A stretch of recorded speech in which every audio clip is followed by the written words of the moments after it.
Good evening, everyone. Hope you have all had a good weekend. Good to be back here with everybody for another Make It With Me Monday evening. I'll just wait for a few seconds here to let people hop on.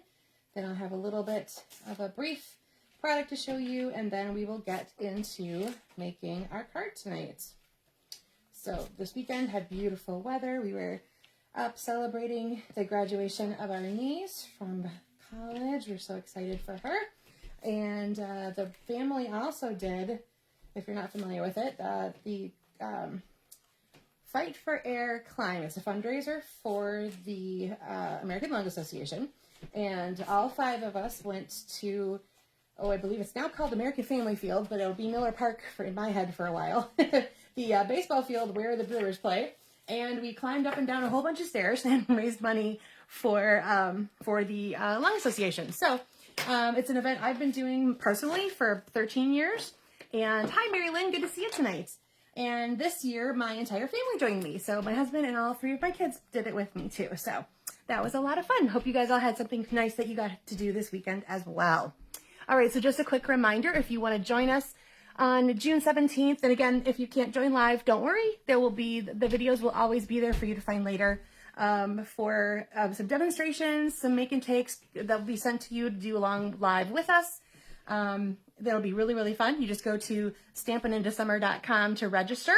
And if you want any more information on that, I do have it posted on my Facebook page. So you can go there and it should be saved at the top as a pinned post with all the details. Hi, Mom. Good to see you tonight.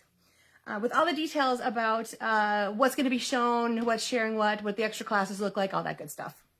All right, so tonight a few of my samples are going to feature items from Inked Botanicals. I'm going to be using a few of the phrases from this stamp set. You might see some of the flowers.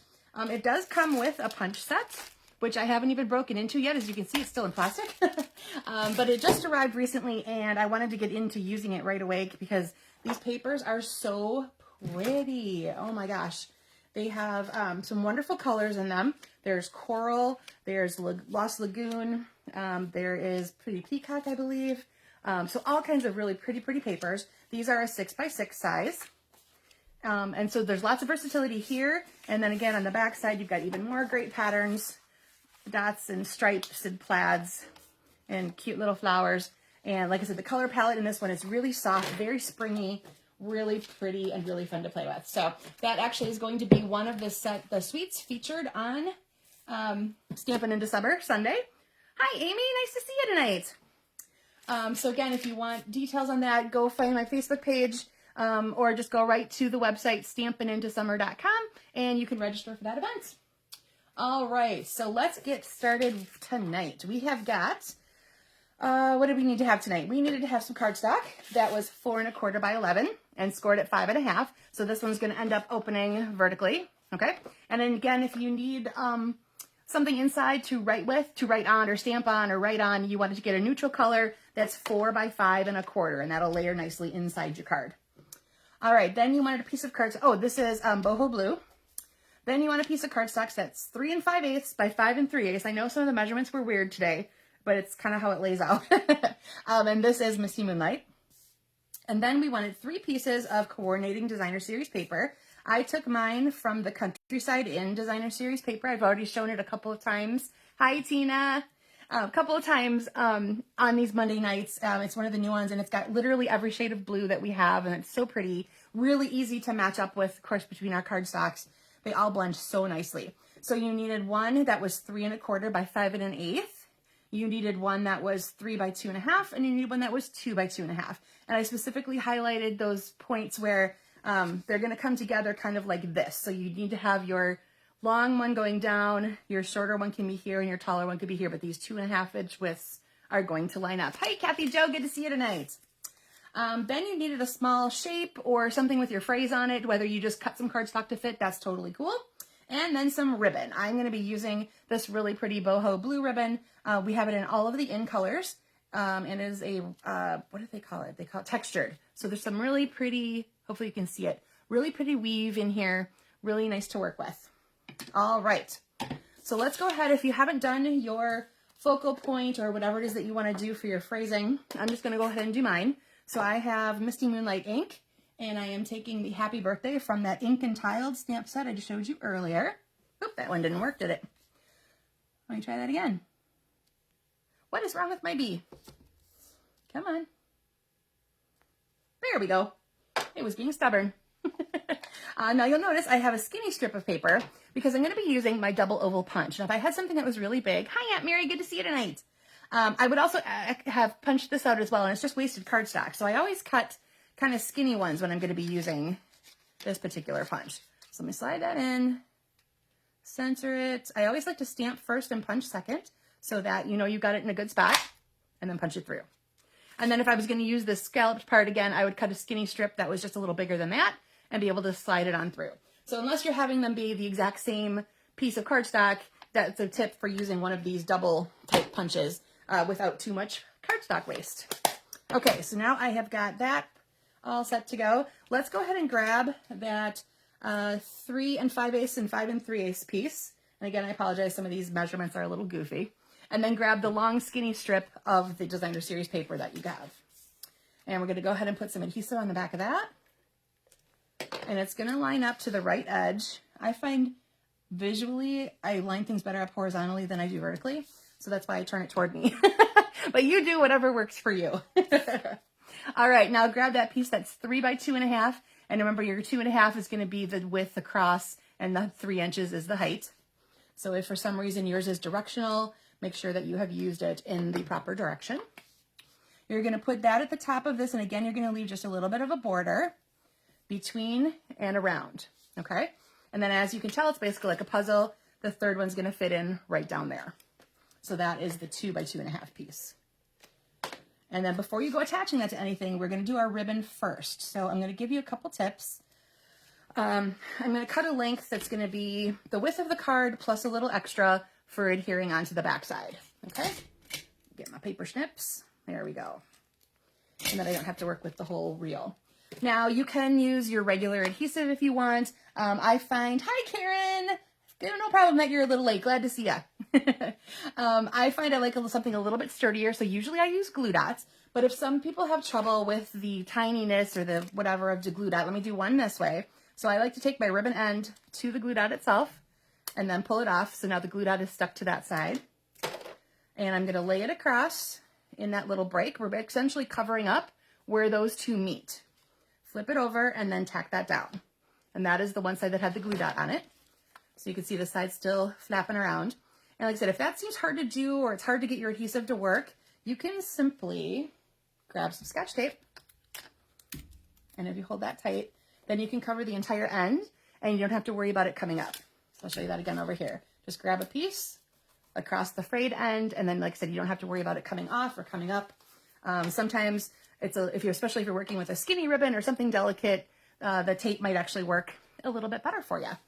Okay, so let's go ahead and fold, I should say, your piece of cardstock. Remember that was 4 1/4 by 11, and then scored at 5 1/2. You can decide at this point if you want to put this directly onto your cardstock or if you want to bump it up a little bit. I'll do it directly on this sample, and then I will show you some others where it's a little bit raised up. And it's going to fit almost exactly top to bottom. There's going to be a tiny little bit showing, and then look visually for the left and right sides to be even. And then go ahead and adhere that directly down. Now I am going to do a little popping up with my phrase. And here's a little trick too. We're going to be ending up putting it over our ribbon. And sometimes these dimensionals or your adhesives don't really like to stick to the ribbon. So when I'm putting these on, I only put them on the top and the bottom. And so that's going to allow the ribbon to go through those as opposed to trying to attach to them. And that might work out a little bit easier for you guys as well. And you can put that anywhere along there that you like. I kind of like meeting where they're coming into where they all meet together for something like that. All right, now hopefully I didn't go too fast, but I will leave this here while we look at some other samples. Let's see, what did I use tonight? I used the Countryside Inn. I used Ink and Tiled for the phrasing. Then on this one here, there we go. This is also the Ink and Tiled and some of that DSP that I showed you earlier. So I have Lost Lagoon and Pretty Peacock as my colors. And this is a Pretty Peacock ribbon. It almost has like white threads going through it. I think it's so, so cool. And it's a skinnier one. It's only 1/4 inch. Really love that. And here you can see I used some of the flowers from the set stamped off once to make it really, really light. And then I added the hello friend. That's another phrase from Inked and Tiled. Karen, you have to get this designer series paper if you like blue, because seriously, it's every blue that we carry. And it's really, really pretty. Every sheet, there's, sometimes we get a pack and I kind of will look at it and go, well, okay, that one's not too bad. But this one, every sheet, I was like, oh my gosh, it's all so cute. It's one of those you almost hate to cut up sometimes. I had that same problem last year with one of the flower patterns. I was like, I don't want to cut this. It's too pretty. Alrighty, then this one uses the Earth and Textures stamp set that I showed you last week. And again, some of that designer series paper from there. Now, one of the papers had this ombre effect going from very light into the very darkish blue, and that's where I cut. So that is actually 2 different pieces, but it almost still keeps its quality of the flowing all the way through. And this one I did pop up, so there are dimensionals on the back side of that. I also used some of the DSP that was left at the top here. I used that to stamp my phrase on. So it's not just a piece of neutral, it's actually a piece of that designer series paper. And it's light enough to stamp on, which is really kind of fun. And then it still has the same texture and really fun things going on there. And this is the Pebbled Path color along with that ribbon. And then I also added over the top that braided twine that is in that Earth and Elegance collection. Okay, so there's that one. And then I grabbed one of our returning colors, which is Berry Burst.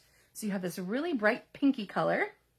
So kind of between a pink and a magenta, maybe, I guess is where you might call this one.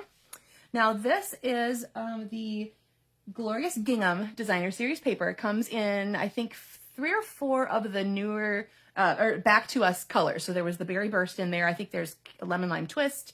A couple of those returning colors are all in there. And this is one side and this is the other. So you get a straight up gingham pattern and then you kind of get this hashed gingham pattern going that way. And then what I did is I just took a piece of Berry Burst cardstock and I embossed it with the metal plate embossing folder, but this is the back side. So the indentations are actually going down on this one. But it was a way for me to use another piece of something, and I didn't have another piece of designer series paper that I liked that went with it, so I grabbed that. And then again, there's my scallop punch from the double oval. So I used both of them on that one. And the thank you actually came from Go To Greetings, and I stamped and embossed it in black on a Berry Burst panel, and then added my gingham ribbons on there as well. So kind of a lot going on in there. And then, like I've shown you a couple times, I grabbed my black marker and I traced around the edges of all of the shapes, and it just kind of gives it a little more definition without adding any more bulk to the card. So I like that's another fun little piece of info to pass along to you. Okay, so let's go back to our original sample that we made together. And here is my stepped up version. Not too much different. As you can see, I added another layer behind. So I used both the circle and the scalloped ovals here. Same designer series papers, but I also added where that's coming from, a die cut piece from the Dainty Details across the back of that. And then I did another layer behind, and it's actually just 2 little skinny strips of white. I didn't do a whole solid layer. I just attached a little white to each edge. And that's also raised up. So there's some dimension to that as well, as you can see there. All right, so there are those versions for tonight. So you can see you can add some stepping up to it just by some of the accents you use, using your markers to do it, a couple different kinds of ribbons. I also have some colored sequins on here, all kinds of things that you can be doing to dress these up a little bit more if you want to. All right, so I think that is going to be it for tonight. I don't know if I will be live next week or not. It's Memorial Day, and I don't know yet exactly what our plans are. We usually go up to the lake for Memorial Day, in which case I might not be back in time. But I will either be live or I will pre-record something, so you can watch at your leisure as well. In case you are still out and about and enjoying your Memorial Day weekend. And then just once again, to have it visually here, if you want to join us on June 17th for that multi-demonstrator event, go to stampininToSummer.com to register. It's $20 plus shipping for the online time that day, plus those 4 make and takes. And then there's 4 additional classes that you'll get a video link to, and they're $10 each, and you'll have another make and take from each of those as well. Alrighty, have any questions? Drop them in the comments or leave them on my Facebook page right there. I'd be happy to answer those for you if you want to double check what something was or how something worked. Again, within about an hour or so, I'll have the video loaded and all the official names of everything and where to find them in a catalog. So thanks so much for joining me tonight, guys. It was a good of you live tonight. I'm glad I caught all you. So everybody have a great rest of your Monday and a good Memorial Day weekend, and I will either see you live or on tape. Bye now.